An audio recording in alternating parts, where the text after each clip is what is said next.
Did I travel to Norway for a boy? Yes and no.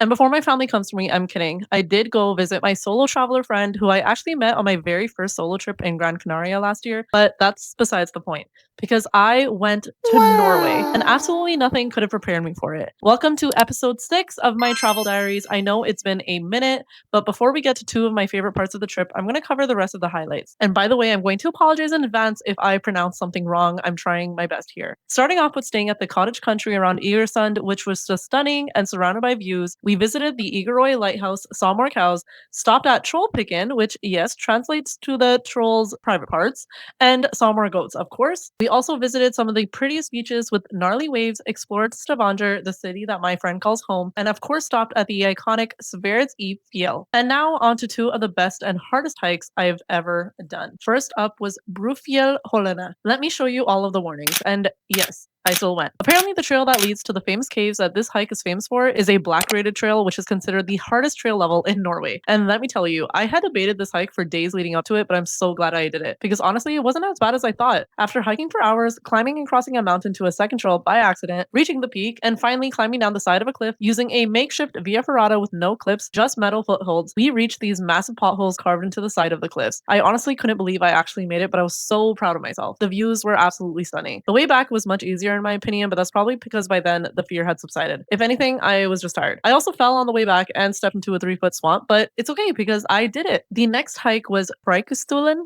also called Pulpit Rock. This was literally featured in a Mission Impossible movie, which made it even more enticing. This was also special because I actually did it on my own. 4 total hours of hiking, a whole lot of uphill, and just look at this beauty. I was standing 600 meters above a fjord, looking out over the mountains and the water, and it was one of those moments where I genuinely had no words for how lucky I was to be there. And by the way, getting photos like these were not easy as a solo traveler, but shout out to the fellow Canadian that I got to help take these for me. This pretty much sums up my first trip to Norway, and of course I have to thank my friend for hosting me and being my travel guide. Shout out to my Viking, I appreciate you so much. I left here wanting more, and I cannot wait to come back and explore more of Norway. Until next time.